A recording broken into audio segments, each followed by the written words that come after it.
My name is Helen, and thank you for being here today. It's Dr. DRHT there.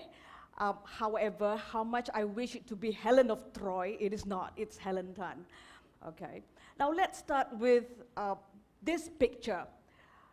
What entails a strategic planning process? What happens when people strategize for vision and craft strategy? Let's take a look at the faces of some adults. You have this. These are from the largest company in Malaysia, and I work with them. All sorts of expression that we have. Yeah, and some even thought it's funny. And here you have executives all like men in black, and after 1 hour is kopitiam style, so it's like miserable. Okay, we have one Captain Jack Sparrow here while strategizing, and he took that and did all that. So I was mortified because I was sitting next to him. And this is from the, forgive me, IJN. This is from Institute Jantung Negara. I spent some time with them earlier in January. So that's laughing at his boss, trying to figure out what's the vision for 2025. Okay, and we have the primary school children. They are strategizing as well. So basically, what I'm trying to present today is that the title of my presentation, it's Mental Juggernauts, Strategizing to Win. Actually, the initial title was not Mental Juggernaut. I was so busy at that time, and the committee kept asking for the title, and in between my busy work, I was kidding with them, and I said that, well, what about Mental Juggernaut? So we have this conversation. A few weeks later, I was told that, okay, your title is Mental Juggernaut. I said, no, I was kidding then. No, but it went all the way to the print. I said, oh, alamak. Yeah, so this is really testing me as a strategist. This is strategy 101. So the only thing I said, okay, do or die, it has to be that. So finally I sent her Donald Trump face. So here we go. Now, let's just, what the heck is Juggernaut? Shall we have a quiz? Now, A, would that be a stepbrother of X-Men founder Charles Xavier? Any hands? Oh, no. Would that be the avatar of Cytorek? No. Would that be a large, powerful, and massive force? Yes, very quiet, yes. But actually, it's all the above. Yes, Juggernaut. However, for the purpose of my talk today, we are talking about C, a large, powerful, and massive force, and that is strategizing. Why? Because strategizing traditionally belongs to the C-suites, people who make decisions and affects our lives, all right? Now, why do people strategize? If I may bring you back to this old ancient history, one of the greatest naval battle in the history, I would say one of the greatest. I've shared this with some of my students. It's really awesome. Here we have Admiral Yi from the Joseon dynasty, that is the modern Korea. He inherited 13 ships from the previous admiral who really screwed things up. All right, who really screwed things up, and he was left with 13 battleships. And the Japanese sank many of their battleships before that. And the Japanese fleet then, knowing that they were left with only 13 battleships, 333 battleships from Japan advanced to Korea. And the king was mortified, and of course the king sent a letter to Admiral Yi and said that, please, it's okay lah, surrender, put up your white flag. However, Admiral Yi sent a letter back to the emperor, and he said, Your Highness, I still have 12 battleships to command. Would you dare to say that? He told the emperor, I will fight. Why 12 battleships? Because one is where he was on, where he would command, and the other 12 would do all the defense that's necessary. So having said that, it is very clear the mission would be to protect the Joseon dynasty. What did he do? Did he attack? Did he went out to meet the 333 battleship from Japan? Because we're talking about one battleship against how many? Do the equation. Can you do the maths? You're tired already. 25 ship. Can you imagine that? 25 ship. But what did he do? He went down to all the straits, all the island, and he settled at the Myeonyang Strait. Why? He looked at the Myeonyang Strait. The strait was narrow. The current was very powerful that only one ship can go at one time. And the Japanese didn't know this. All right? And apart from that, on a particular day, he decided that they would lure the Japanese to Myeonyang Strait. It was heavily misty, reduced visibility. Now, what is this in modern management? This is scanning the environment, environmental scanning. This is the modern SWOT analysis. Do you see that? And they engaged the Japanese on that day when it was so misty. Almost all of the Japanese ship was sank. The admiral were killed. There was chaos in the Japanese, among the Japanese camp.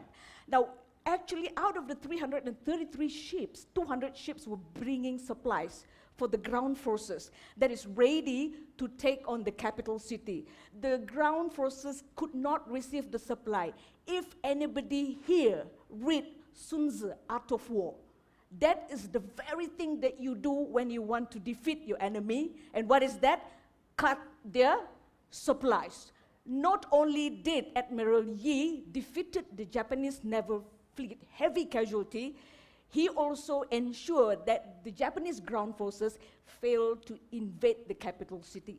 Now that, ladies and gentlemen, shows just how important it is to understand your strength and your weaknesses and the opportunities and the threats out there. When you lead the firm, when you lead the family, when you lead the army like Admiral Yi. So this is a timeless thing. Okay, so he was an avid learner of Sun Tzu. What did Sun Tzu say? Sun Tzu was very clear about that. If you know yourself and your enemy, 100 battle is yours. Can we go any further? If you know yourself and not the enemy, what are the chances of winning and losing? Anybody? 50-50, yeah. But if you don't know yourself and you don't know your enemy, what would be the chances of winning? Zero. That is Art of War, the ancient military, and this is where strategy comes from. It is originated from the Greek word of strategos. And in modern management, Henry Mintzberg defined it as decision making. How you make decision. All right. Now, excuse me. As I mentioned, decision making usually belongs to the C-suite. Right? But then now the firms realize that no, we have to engage the middle manager and the operation. So okay, many firms now start bringing the second layer, the third layer, and they came strategizing, but they were all looked at me like, Doctor, I've never strategized before. And those are the looks that I have on my faces. Those are the looks that, okay, I'm very friendly, you see. When it comes to strategizing, I would just like, sometimes I get exasperated, so this is what it happened. You look at my face, it's so, I wasn't telling horror story then, but then it looks like horrified. Okay, now, yes. Now, so, as months, went by, I thought, how can I make this simpler? How can I make strategizing easier for the second, the third layer, or for the children?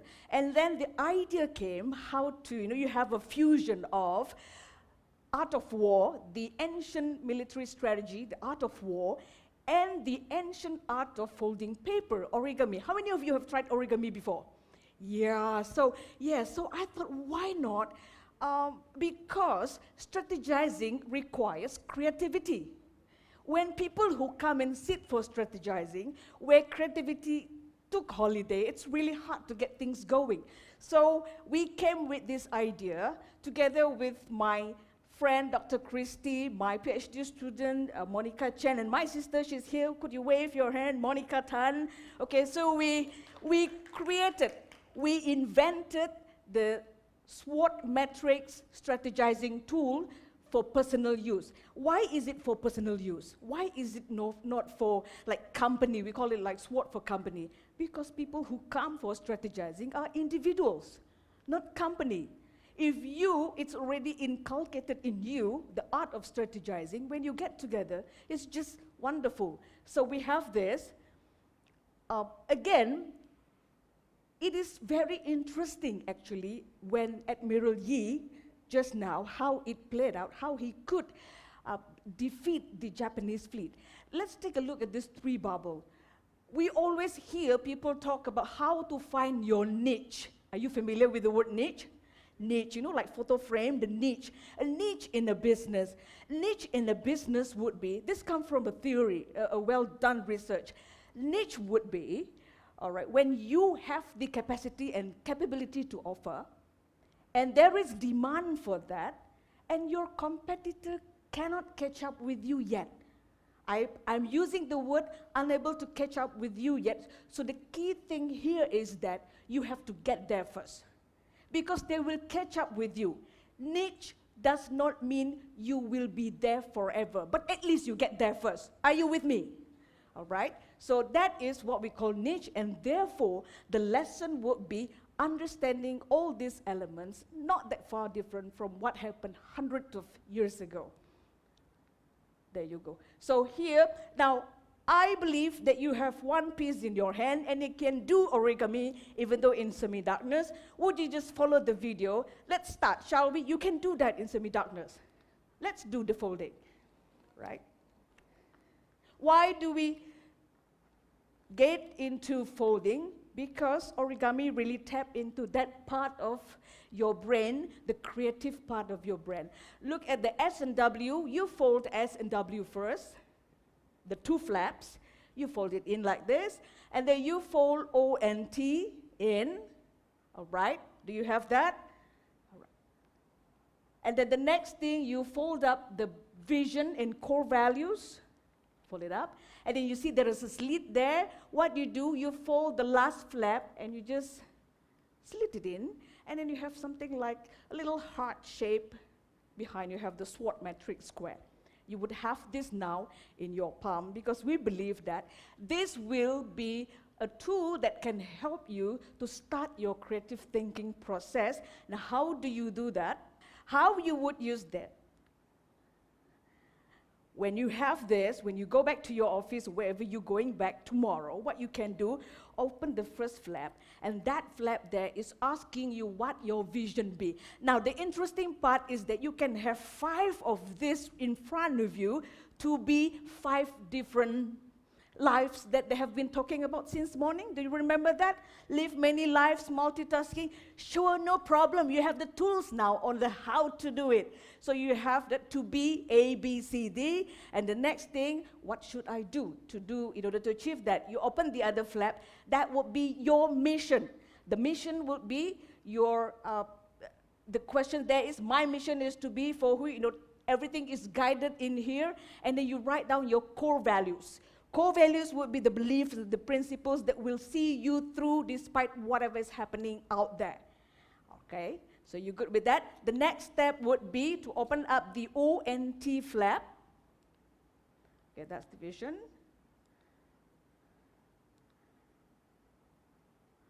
I repeat that.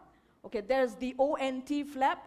The opportunities, what are the top 3 opportunities out there that can help you? Once again, you look to the right side to help you to achieve your vision. What are the potential threats? You listed out all the top 3, and then finally, you open the S and W. What are your core competencies? What are your strengths? 3 top strengths, and then after that, 3 top weaknesses.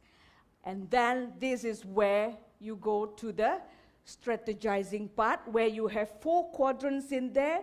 You write your strategy on how to achieve your vision. Yes, this would be something like a Stranger Things kind of doing, but you see, strategizing belongs to everybody. Yeah, I know. Do you watch Stranger Things? Yeah. So this is how you conquer the Demogorgon in here. Now, how do you strategize? Strategizing for niche is really wonderful. Use your strength to leverage on the opportunities, and you write down in that quadrant there between S and O, the verb and the noun. You write it. If you have any weaknesses, you better address that, and better still, leverage on the opportunity you have identified to overcome your weaknesses. Look at the threat as well. When weaknesses and threats intersected, you have to decide whether to say no. Because remember, people like Steve Jobs often talked about the real focus would be to say no to things that are appealing to you, but it doesn't help you. All right? Now, so everyone can strategize. The reasons that we have this are actually three things. Number one, these appeal to your tactile senses, holding and touching. I'm not sure whether you still remember your first development assessment when you were young and being brought to the clinic by your mother. The nurse would hand it everything, and then you try to touch, and then the nurse would take whether you are able to touch and sense, sensory. Okay? And the reason for that would be the moment you are able to touch, number two, the touching will awaken and develop your creativity. In fact, origami has been used in many places, a very developed and modern world, in order to teach something like geometry and mathematics. So I thought that it's very interesting to bring it back to strategy, because strategizing is really a creative process. And finally, why is it not digitized or not being produced in apps? Because we want to teach that you have to really think well before you make your decision, before you write anything here, especially your vision and your mission. Even if you have blanco, to erase it, it is already tainted. Or worse still, you might throw it away. So this is to teach you your decision. If you are the CEO, if you're the leader of the company or the head of the family, your decision is so important. It affects everybody. Yes, you are allowed to make mistake, but it has to be a very calculated risk and mistake that you have taken, not careless risk, careless mistake. So with that, we hope that you will benefit from this personal tool of strategizing. And apart from that, there's another lesson that I want to impart with you. Keep on learning from the elders, your mentors. So here, this is the chairman of our board of directors, and this is our vice chancellor of the University of Technology of Malaysia. He's not here today.